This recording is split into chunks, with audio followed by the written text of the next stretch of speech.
धर्मनिरपेक्षता का क्या अर्थ है?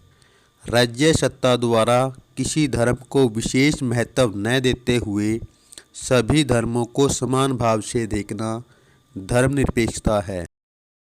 सांप्रदायिकता क्या होती है? एक धर्म के विचारों को दूसरे धर्म के विचारों से श्रेष्ठ मानना सांप्रदायिकता होती है। श्रीलंका में किस धर्म को विशेष महत्व प्राप्त है?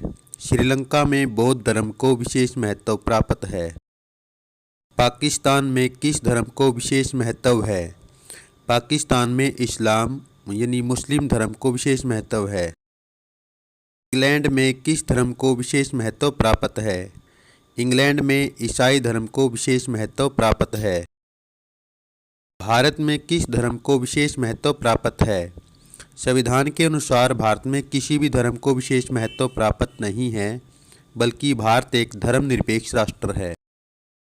बाल लिंगानुपात किसे कहते हैं? प्रति 1000 बालकों पर पाई जाने वाली बालिकाओं की संख्या को बाल लिंगानुपात कहते हैं। भारत के किस राज्य में बाल लिंगानुपात सबसे अधिक है? केरल में बाल लिंगानुपात सबसे अधिक है। भारत के किस राज्य में बाल लिंगानुपात सबसे कम है? हरियाणा, पंजाब, हिमाचल प्रदेश और गुजरात में बाल लिंगानुपात सबसे कम है। भारत में लिंगानुपात कितना है?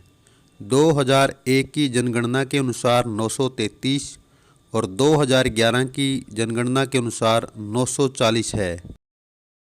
वर्ण व्यवस्था क्या है? जाति समूहों का पदानुक्रम जिसमें कुछ जातियों को सबसे ऊपर और कुछ जातियों को सबसे नीचे माना जाता है, वर्ण व्यवस्था है। नारीवादी से क्या अभिप्राय है? महिला और पुरुष के समान अधिकारों और समान अवसरों में विश्वास करने वाली महिला या पुरुषों का समूह नारीवादी है। नारीवादी आंदोलन क्या है? महिलाओं के व्यक्तिगत और पारिवारिक जीवन में बराबरी की मांग उठाने वाले आंदोलन को नारीवादी आंदोलन कहते हैं। 2011 की जनगणना के अनुसार भारत में महिला और पुरुष साक्षरता कितनी है? महिला साक्षरता 65.46% और पुरुष साक्षरता 82.14% है। शहरीकरण का क्या अर्थ है? ग्रामीण क्षेत्रों से निकलकर लोगों का शहरों में बसना शहरीकरण है। सबसे अधिक गरीबी रेखा से नीचे लोगों की संख्या में कौन शामिल है? गरीबी रेखा से नीचे के लोगों की संख्या में सबसे अधिक अनुसूचित जाति और अनुसूचित जनजाति के लोग शामिल हैं। पारिवारिक कानून क्या होते हैं? विवाह, तलाक, गोद लेना और उत्तराधिकार जैसे परिवार से जुड़े हुए मसलों से संबंधित कानून को पारिवारिक कानून कहा जाता है।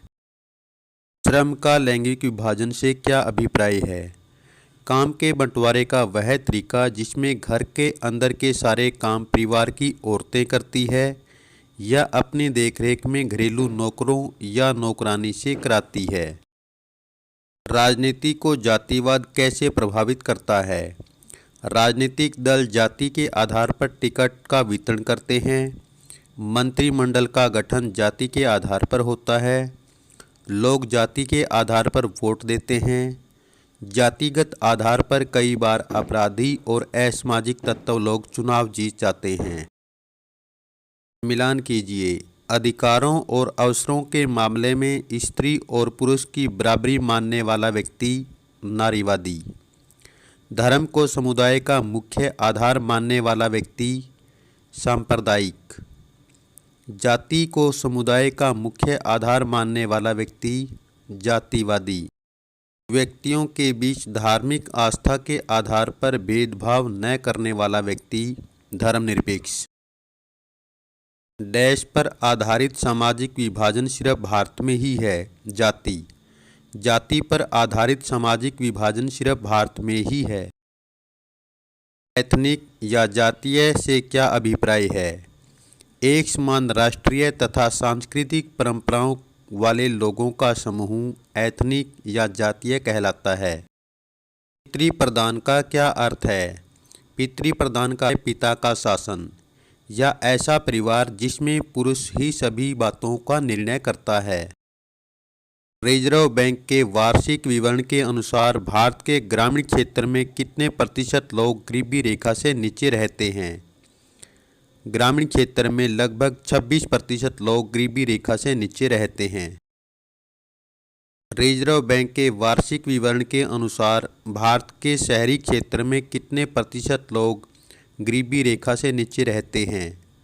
शहरी क्षेत्र में 14% लोग गरीबी रेखा से नीचे रहते हैं। दलित समाज ने डरबन में हुए नस्ल भेद विरोधी सम्मेलन में हिस्सा लेने का फैसला किस वर्ष किया? दलित समाज ने डरबन में हुए नस्ल भेद विरोधी सम्मेलन में हिस्सा लेने का फैसला वर्ष 2001 में किया। 17वीं लोकसभा 2019 में महिला जनप्रतिनिधियों की संख्या कितनी है? 17वीं लोकसभा में 78 महिला जनप्रतिनिधि है। पंचायत में महिलाओं को 50% आरक्षण देने के प्रस्ताव को केंद्रीय मंत्रिमंडल ने कब स्वीकार किया?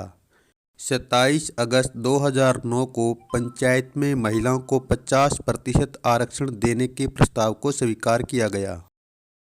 शहरी निकायों में महिलाओं को 50% आरक्षण देने के प्रस्ताव को केंद्रीय मंत्रिमंडल ने कब स्वीकार किया?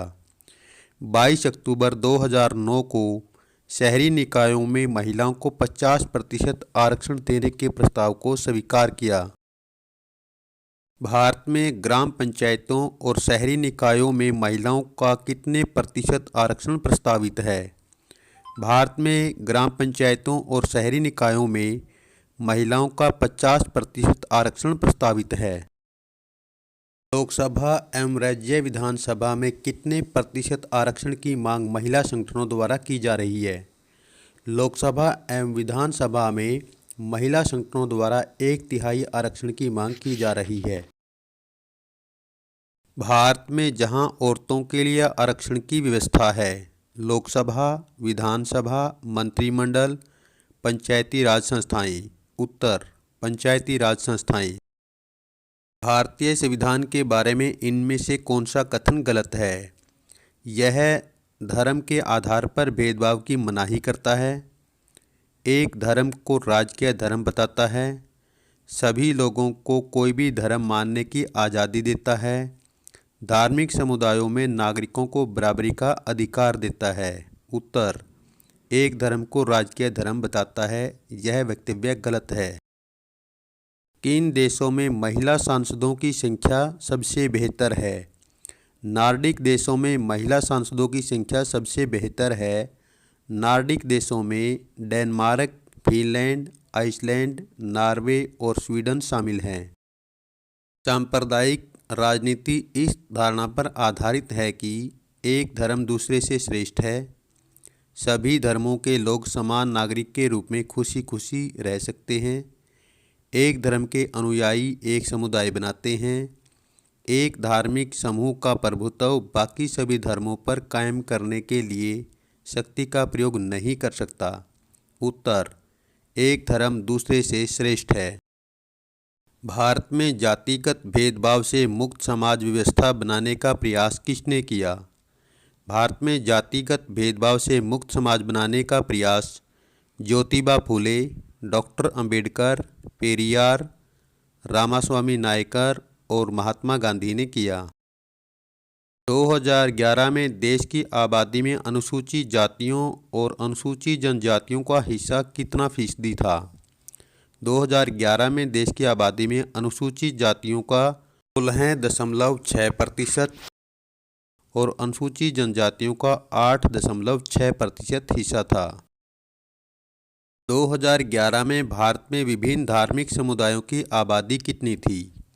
हिंदू आबादी 79.8% सबसे ज़्यादा, मुसलमान 14.2%, ईसाई 2.3%, सिख 1.7%, बौद्ध 0.7%, जैन 0.4%, अन्य धर्म 0.7% और जो किसी भी धर्म को नहीं मानते उनकी संख्या 0.2% है।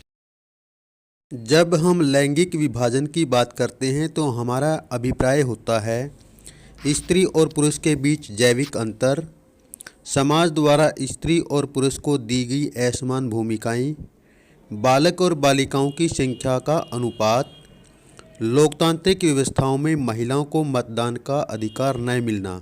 उत्तर: समाज द्वारा स्त्री और पुरुष को दी गई असमान भूमिकाएं।